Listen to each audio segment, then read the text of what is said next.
Well, hey everyone, and thank you for joining today's webinar, which today is titled The Intersection of Healthcare Compliance and Security in the Age of Deepfakes. Before we jump in, I just want to do a few housekeeping items right at the very beginning.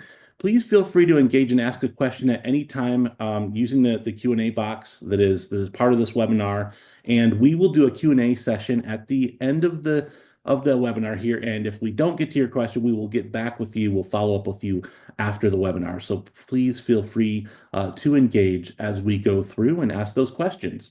Also, a link for today's recording will be sent out to everyone who registered via email. So please feel free to share the recording with your colleagues. And with that, let's get started.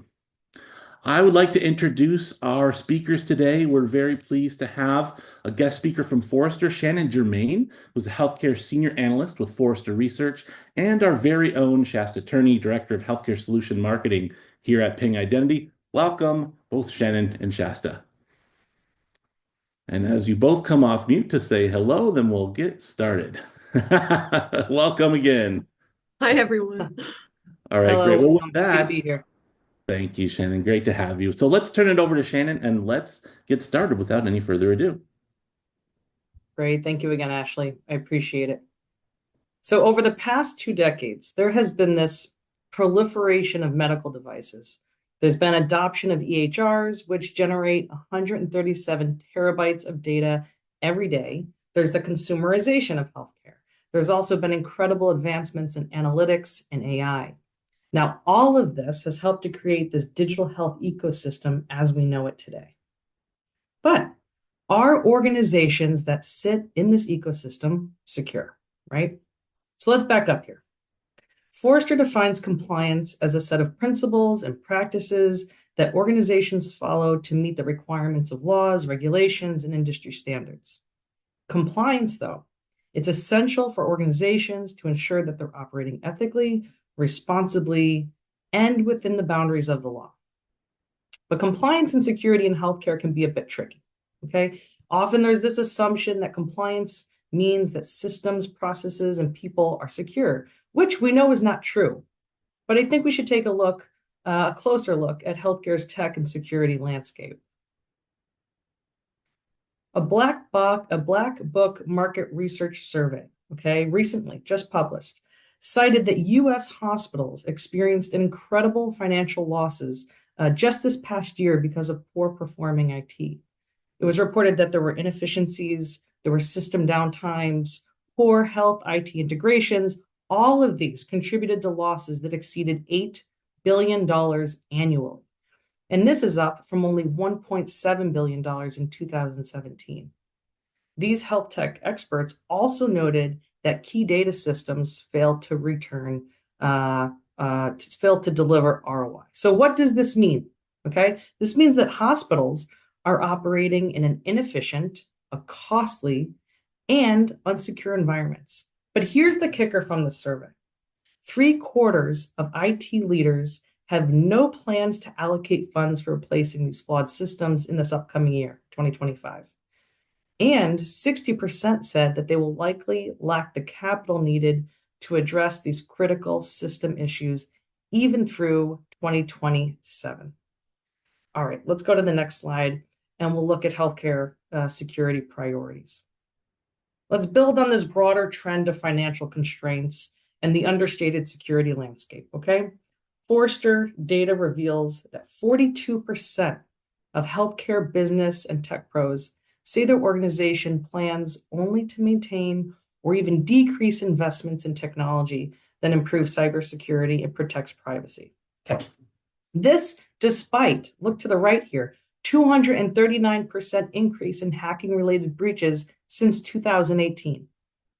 We have plenty more data on this, but the story essentially is that healthcare leaders and IT decision makers know their systems need improvement, cybersecurity spend is not a sufficient portion of their IT budgets, and nearly 1/4 of healthcare organizations in the US have no specific carve-out for cybersecurity. Okay, budgets are tight. Enterprise-wide tech implementations are expensive and they're daunting. But despite the availability of modern digital solutions and all of these looming threats that we're aware of, healthcare organizations are still not able to prioritize initiatives to upgrade these technologies. Now, this gap exists even though there's intelligence agencies and industry associations are, they're ringing the alarm bells over imminent threats to patient care. We'll take a closer look at the top critical infrastructures that target 2023. Okay, here we are. FBI report identified healthcare as the top critical infrastructure target in the United States. This is for many reasons, but I don't think that we can ignore that there has been incredible amounts of M&A activity, which exposes healthcare organizations to concentration risks. Tech vendors, for example, some dominate, a market, and this can equate to outsized single points of failure. And we saw this in July with CrowdStrike. Okay, they're a dominant player in healthcare cybersecurity that caused millions of Windows devices on the healthcare networks to fail. The outage cost the sector about $2 billion, and health systems had to reroute patients, cancel visits, reschedule non-urgent procedures. But my point here is that there is not enough scrutiny around these M&A efforts from a security standpoint. So despite being a top systematic risk, concentration risk is overlooked. It's not well understood. And to make matters worse, IoT devices amplify the risk of compromised IT systems. Okay, so attackers, they're smart. They know they're infiltrating a critical area. It's easy for them. It's an easy target. It's low-hanging fruit. And then they know that some victims, like a major health system, will actually concede, right, to get their systems back because of what's at stake. So healthcare organizations have left themselves open to more cyber attacks with greater consequences and longer disruptions. There's been multi-week outages. There's been patient diversions. We touched on this already. Patient safety is at risk here. So we think about it. Just as technology has made it easy for employees and clinicians to collaborate and to speed up documentation, they've also made it easier for patients to fill their prescription refills. Okay, hackers are just as capable of bombarding and crippling healthcare organizations with cyber attacks. All right, next we'll look at some AI-powered cyber threats. So the use of AI and Gen AI, it's fueling increasingly sophisticated fraud in healthcare. Now, there's social engineering, right? This involves psychological compromise of a person to basically alter their behavior in some way so that they take an action, right? Clicking a link, opening a document. Phishing attacks is a great example where you're convincing employees to send information like a password or protected health information, right? Attackers may convince patients or clinicians to use a QR code and direct them to some malicious site so that they can steal their login credentials. Now, if we think about AI-powered chatbots in conjunction with large language models, okay, these can create very convincing, very persuasive content that can manipulate humans. Deepfakes, these tactics are just around the corner. This involves fraud and impersonation using software to clone voices and facial features that make authentication and authorization very difficult.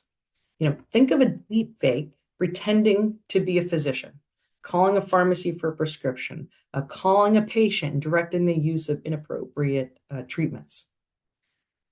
If we look at the virtual ecosystem, okay, there's more vulnerabilities and entry points in healthcare than ever before. And IoT devices, I touched on this, they only increase the potential attack surface for cyber criminals. So cyber criminals are thinking that they've got a much wider range of systems and devices using artificial intelligence.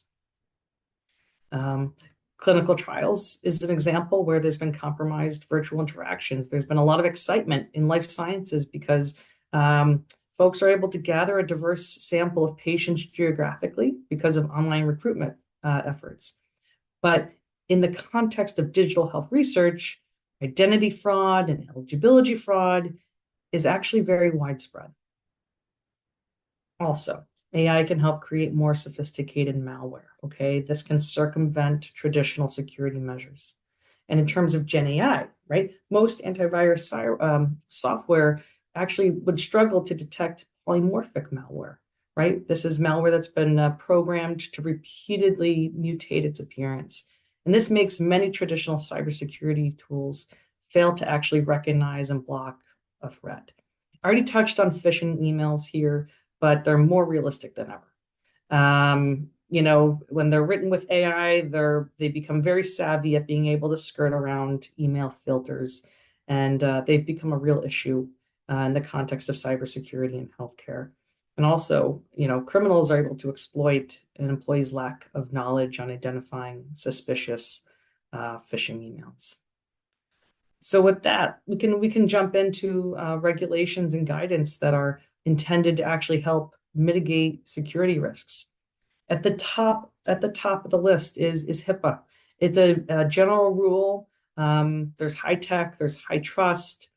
In terms of cybersecurity specific regulations, there's 405D. I think what's very interesting that there's a proposed legislation, the Health Infrastructure Security and Accountability Act. This is intended to enact minimum standards for the industry. I think we should all pay attention to this legislation and see where it goes. But quite frankly, these regulations are not comprehensive enough. They don't cover the complexity of the digital healthcare landscape. They certainly don't acknowledge all the security needs of healthcare organizations today. And in my opinion, they're also pretty weak on reporting incidents. However, there is a light at the end of the tunnel here. As of October 2nd, New York State hospital cybersecurity regulations are now requiring the 195 general hospitals in New York to report cybersecurity incidents to the Department of Health within 72 hours of discovery. Now, this is huge because if you compare this to HIPAA, entities have up to 60 days to report breach incidents. So this is potentially trend setting, quite frankly. The regulations also require New York hospitals to implement other best practices that won't be implemented until October 2025.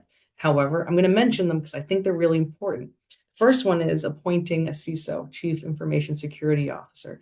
This is a big deal to me because this really recognizes the importance in New York of securing health data. There's the need specified capabilities around user authentication controls, such as the required use of multi-factor authentication. This to me is a big deal because the other regulation I mentioned recommended but didn't require MFA. Okay, these other hospitals in New York will actually need an annual risk assessment. They're going to need to track audit. They're going to have an audit trail for up to 6 years. They have to file documentation away. And then also they need a strong incident response plan. With that, we can go to the next slide. I really think that this is a great blueprint for healthcare organizations to operate, put in process, something for in place, a process for reporting incidents, for storing information, and really beginning to create a chain of communication internally and then report externally. Okay. But here's the thing. Just because you're compliant with all these regulations, you operate within the frameworks, this does not mean, right, that you have created a bulletproof ecosystem. More must be in place to foster a really, truly resilient organization and not just a compliant organization. So healthcare organizations really need to accommodate any type of user to support a variety of digital healthcare use cases and innovation, user access to both internal and external applications, systems, and services. They need to be two things: frictionless and secure. Okay. And if we think about the ramifications without a strategy, well, there's reputational damage, there's compromised health data, and there's also increased mortality rates. And on the digital side, right, a weak identity infrastructure can really slow the launch of health applications and services, and then also slow the ability to integrate with other providers and partners. So this downstream impact, right, is that you can't leverage the analytics and you can't drive those clinical insights into care delivery. So you can see how this weak identity infrastructure will lead to security vulnerabilities and breaches and can truly disrupt medical care. Okay. Healthcare organizations, they need tools, that go beyond regulatory compliance. Also, let's look at New York. Regulations in time will go beyond these current mandates, and they're going to require more capabilities. So on the last slide here, healthcare organizations must deliver continuous, intelligent security and prevent fraud. And also, there's an advantage, right, for healthcare organizations to incorporate AI on their end, right? Security teams will see the ability to dynamically change user authentication. There's going to be increased automation and even better training for fraud detection. And those are just a few of the benefits. But, also there's a competitive benefit here, right? Customers, patients, members will want to actually migrate to the companies that protect them and their data. To achieve this, though, healthcare organizations need really strong partnerships with security experts who can guide them on this journey. Remember, secure healthcare is smart healthcare and it's responsible healthcare. So with that, I'll pass it over to you, Shasta. Thanks so much, Shannon. That was really insightful, really, really great points that you made there. And in the face of the current landscape, let's now discuss how healthcare organizations can use digital identity to protect themselves against today's fast advancing AI and ML-driven threats. So first, I want to do a quick introduction to Ping Identity. Our mission is to enable all types of users to access the connected world safely and securely. This includes non-human identities such as AI agents and IoMT devices. And with our comprehensive unified identity platform, we protect every digital experience and make it frictionless across the user journey. Next slide, please. Our modern IAM platform can span your entire hybrid IT and multi-cloud infrastructures, whether your resources, apps, and data are hosted on premises or in the cloud, and Ping provides flexible and scalable options to connect everything together. Next slide, please. We also enable you to modernize identity at your own pace. We cover any use case from basic to complex, and simply put, we're here to help you fulfill the best plan of action for your organization's requirements and goals with a comprehensive platform that will support you on your timeline. Next slide. All right, so with that, let's get to the meat of things and discuss how advanced identity security tools can help you combat the security threats that Shannon outlined earlier in this era of AI and deepfakes. So first, let's do a deeper dive into AI-based threats. So this slide shows a typical consumer journey. We'll use the consumer use case for this example. And as users move through this journey, identity threats can emerge. So along the bottom, you'll see the common types of threats organizations ask Ping about. At registration, for example, we often see automated attacks like bots and emulators. AI is fueling the growth of bot traffic because AI and LLMs can use web scraping and crawling to train models easier, while also making it easier for non-tech users to become bad actors. There's also the issue of stolen and synthetic identities. AI makes it easier to trick employees into sharing PII, which can lead to identity theft, while other AI-driven tactics help bad actors impersonate others, like a fraudster using a video or voice manipulator, for example, that mimics a real patient to talk to a call center representative or a care provider. Now, at login, we must consider account takeover, and this includes session hacking, particularly with longer session times and sophisticated phishing techniques like adversary in the middle. Now, AI can boost these attacks by making phishing websites more believable and helping scammers bypass most MFA methods, as seen with adversary in the middle. And then there's the transaction stage, and this is where we see fraudulent transactions like a fraudster showing up for a telehealth visit, for example. And then at profile management, a common strategy is to change a shipping address or turn off notifications or change a password to lock the legitimate user out. And these moves usually follow an account takeover.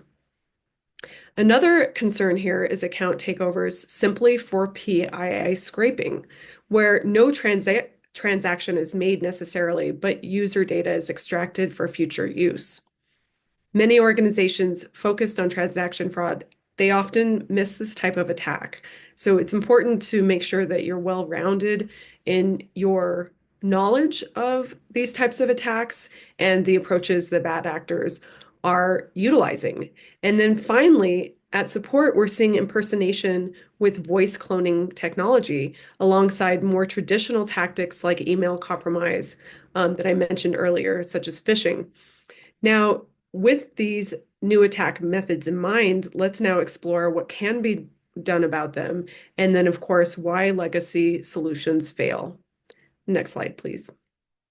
Now, when it comes to fighting sophisticated attacks, it's key to review here where legacy security tools fall short. There are several points to discuss here. First, most legacy tools are static. They check for risk only once at a fixed time, make a decision about that risk again at that one time, and then they never follow up. Now, in contrast, dynamic security tools, they assess risk throughout the user journey, giving better context and accuracy. And the second thing about legacy tools is they also lack that real-time response. So timing, context, and accuracy are key.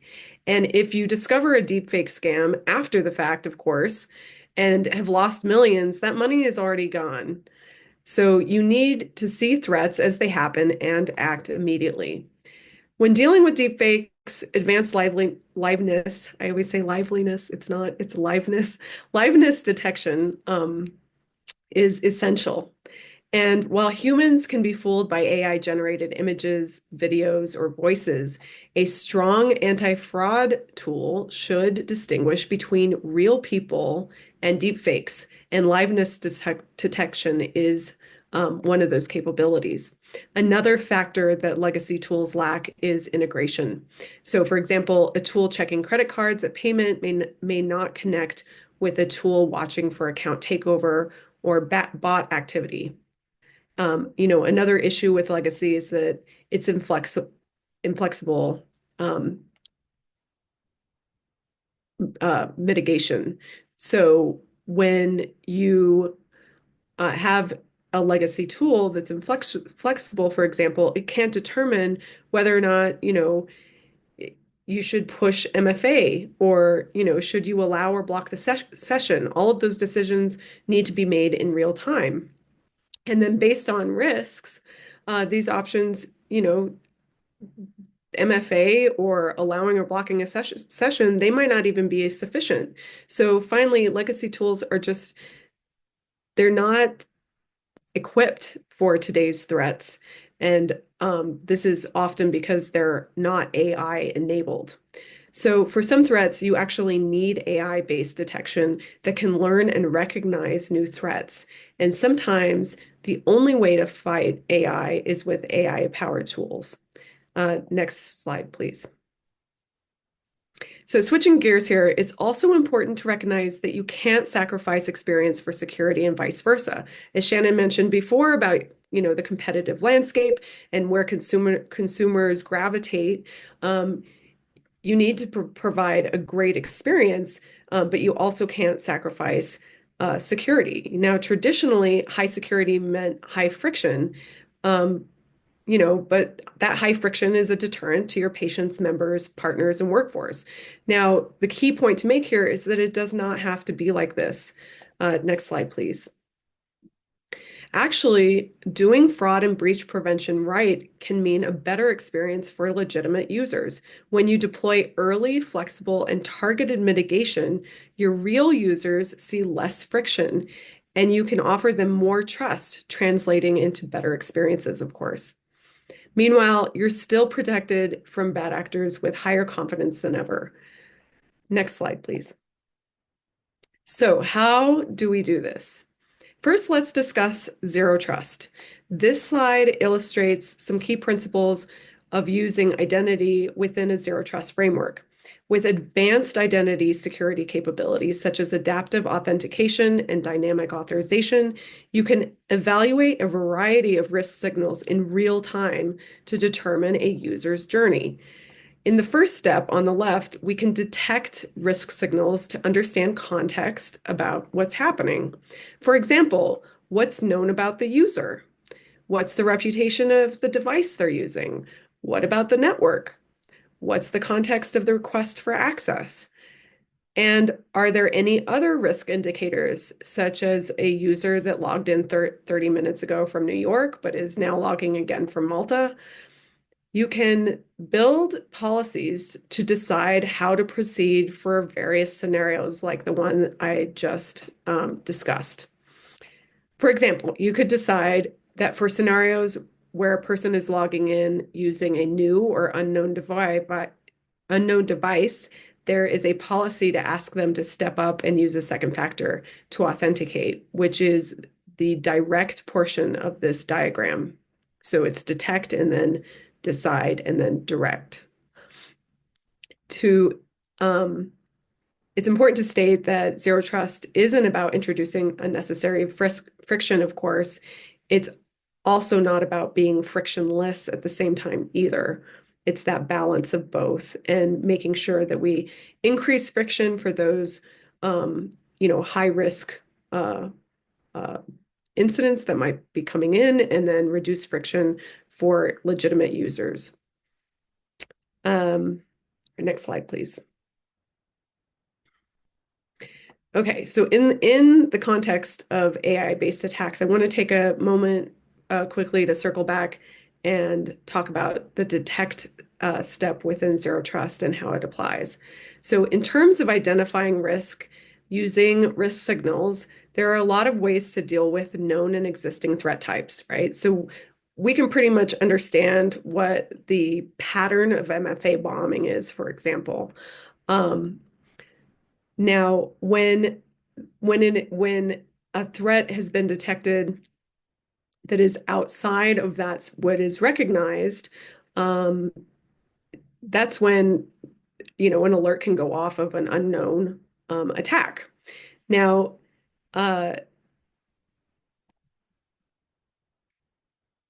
you can determine these different types of unknown threats and then write into your policies how you want to deal with them. So next slide, please. So let's now talk about how digital identity helps fight deepfakes in your Know Your Patient or KYP initiatives. Now, KYP, you may have heard of KYC, which is Know Your Customer. This is in healthcare, we use the term KYP for Know Your Patient. So in healthcare, it's critical for preventing stolen or synthetic identity fraud. And in terms of best practices, it's recommended that you use identity verification or identity proofing with liveness detection. When verifying a patient or member, you must ensure that they are alive and present. So that's number one. A good ID verification tool can tell if it's a real person or a deepfake video. You need to also look for presentation attacks. For example, if someone uses a photo or a high-resolution screen image in front of the camera. And then there's injection attacks when the digital data is fed into the camera from hardware or software. For example, a video being injected instead of an object being held up to the camera. Second, it's recommended that you perform a documentation validation by checking a government-issued ID. You need to confirm that the ID is legitimate and that the photo on it matches the live person. This capability works with liveness detection to make fraud much harder. This is also key to stopping synthetic identity fraud.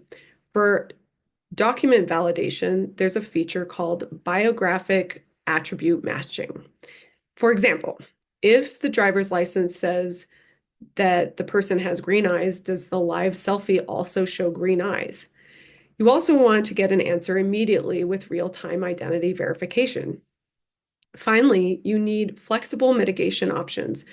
You can shut down fraud immediately, or you can let the fraudster fail without telling them and then report them to the authorities, just like a bank teller pressing the big red button under the desk, as an example.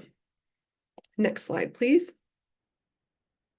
So the final way I'd like to explain how healthcare organizations can use advanced identity technology to protect their business against AI and ML-driven threats is through decentralized identity. Now, that it's known for short as DCI, so you can hear those interchangeably. Now, building on the example of Know Your Patient using identity verification, DCI creates trusted, verifiable digital credentials called verifiable credentials that contain specific user details called attributes.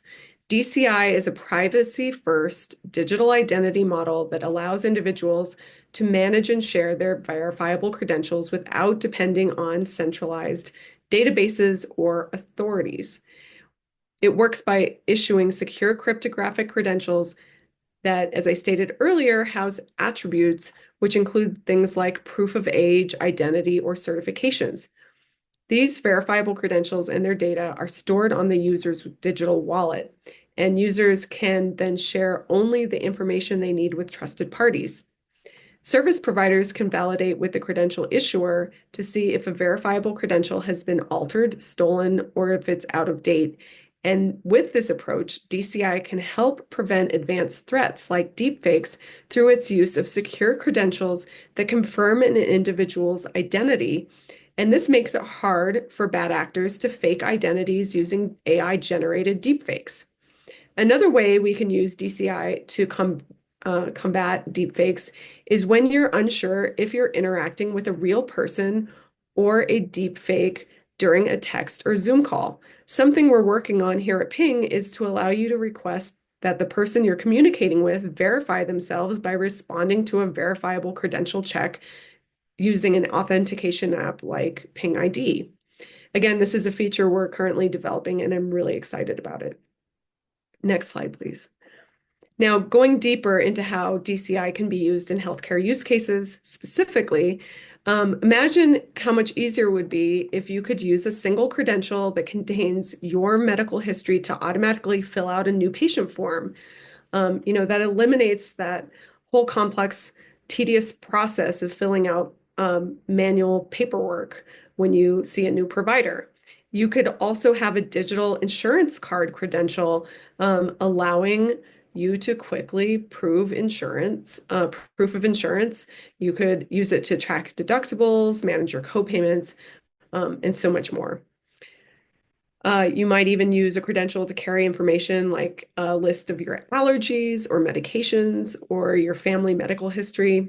You could have all of your care providers have digital credentials that store all of their licensure information to make sure that they're accredited to practice in the state, et cetera. So it actually can make and unlock a lot of efficiency and productivity. There are also countless ways, that we're seeing digital identity and DCI being used in healthcare. And in terms of DCI, we have a few of our enterprise-sized large healthcare customers already implementing DCI. So it's very, very exciting time. I believe that within 2 to 3 years, we'll be using verifiable credentials in our digital wallets every day. Now, I've just shared a lot. So wrapping things up here, altogether, with the tools and strategies we've discussed, healthcare organizations can build a really strong security framework to defend against new and evolving AI-powered threats using digital identity. And at Ping, we're always working to understand and counter the variety of very fast-moving threats that our healthcare customers face. This area is developing very rapidly, and it's extremely exciting to be in the security field. And with that, I will turn it back to you, Ashley. Wow, thanks, Shasta and Shannon. I just have to say, listening to that, It's super encouraging and it's really cool. There's a couple of takeaways that I came away with that I just I'll give you my top three. One, going back to Shannon, your section, I love the thing that where you say compliance is basically the start and not the end. And just because you have compliance doesn't mean you're secure yet. That's the beginning of your journey, and you have a lot of great work to do. And that kind of ties in with Shasta something you said, which is I love this security done right can, and I'll just ad lib and does elevate the user's experience. And so when we talk about that slide that you had of we can do both, we can elevate security and experience together in the ways that we talked about doing it. Super awesome. And then on decentralized identity, having a credential where I don't have to fill out a form anymore and I could just have that stuff in a credential on my wallet and it just goes, wow, that would be super awesome. So those are some of my takeaways. It was a really great session. Thanks to both of you. And so now, folks, we're going to move into Q&A. And if you still have time to submit questions, if you'd like, I'm going to get started with some that we have here. The first one, it says, help me understand why healthcare organizations won't invest and upgrade the security tools that they clearly need to protect themselves.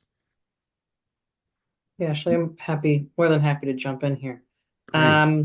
You know, if you ask many healthcare leaders and IT leaders how many medical devices are on their network, right? Or how many are being used by clinical staff, or you ask them, are they able to locate these devices? Mm-hmm. Or show a history of who has used them and in what context. You'll probably get a lot of blank stares. Maybe you'll get some guesses. Maybe some folks will be a bit more informed, okay? But the point here really is that this is very complicated. And most healthcare organizations, I mentioned they don't have the budget, but maybe they don't have the talent or the expertise in-house to manage all these devices on top of other security and device and IT management responsibilities. So budgets. There's also short staff ranging from clinical to administrative to IT. The list goes on right now. So healthcare organizations really have to take what they have, and they have to prioritize their spend. And unfortunately, cybersecurity is not always at the top of the list. And even if it is, only so much of their budget is going to be consumed by cybersecurity, right? So although with all the major incidents this past year, I think some folks are beginning to really shift gears and are taking cybersecurity much more seriously than they have, and hopefully they're going to be making room for their for cybersecurity in their budgets, and then also hiring folks, and then using third parties when appropriate. Yeah, Yeah. it's not an easy answer, right? No, it's loaded. There's always more to it than just that. Yeah, there's a lot to face. Okay, thank you for that, Shannon. So let's go next. We're going to come back to DCI. Can you explain how DCI ensures a person and their credential data is actually legitimate? How do we know? Yeah, that's a really great question. And I did skim very quickly over DCI and what's under the hood, so to speak, and how it works. So let's just go into that just a little bit. So with decentralized identity, we verify that somebody is who they are through secure, verifiable credentials that only they control. So I hit on that a little bit. So how does that happen? So first, we start with identity verification matching. So that's when you have a user that will present their government issued ID. So they'll do a digital scan of that along with a live selfie. So again, you're looking for a liveness check alongside that digital capture of a government issued ID. Again, passport, driver's license, that type of thing. And then you can also combine that with other biometrics if needed. And this is how we can tie that digital identity to the actual person. Now, next, once that person has proven their identity, they're given a verifiable credential that is cryptographically secured and stored in a digital wallet. So you have a credential issuer who issues that verifiable credential, and that person stores it in their digital wallet on their phone. Now, I just have to mention that it's much harder for bad actors to attack, you know, digital wallets and verifiable credentials at scale, because it would mean that they would have to go to each individual that's Mhm. holding those credentials, right? So that's one aspect that makes DCI more secure. Um, Now, with that credential, you have service providers that are typically applications. And so when they're requesting certain information from that credential, another way that it boosts security. Now, granted, again, it's cryptographically secured in their wallet. And so when they present that credential to the service provider can have security measures baked in, which can ping the credential issuer in real time to ask, has this verifiable credential been stolen? Has it been lost? Has it been tampered with? Has it expired, for example?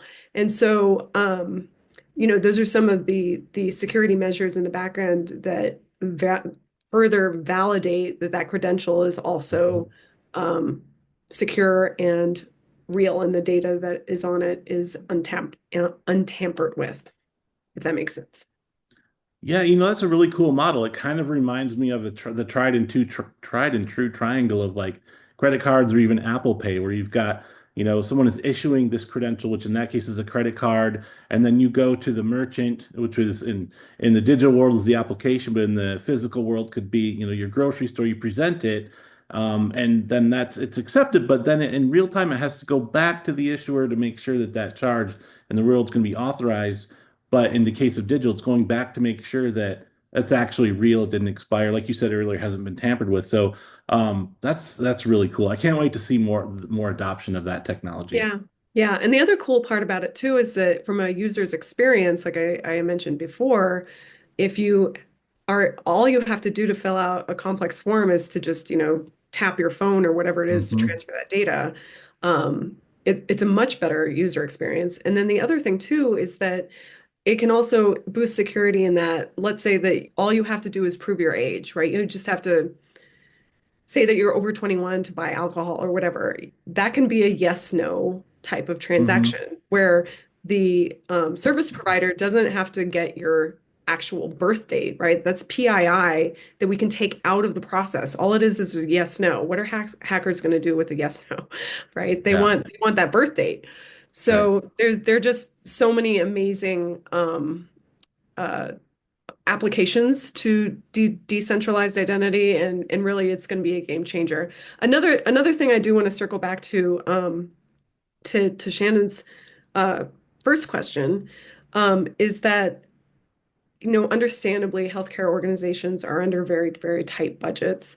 But a lot of security tools, and that includes, of course, decentralized identity, but digital identity as a whole, and ping identity solutions, they can actually help to lower overall costs, right? So we can improve efficiency, improve productivity. We can, really help to offset the cost of cybersecurity solutions by enabling, again, productivity, efficiency, as well as, consumer benefits that foster loyalty and satisfaction for repeat business. So, if done well, uh, you can have these types of solutions actually improve the top and bottom lines.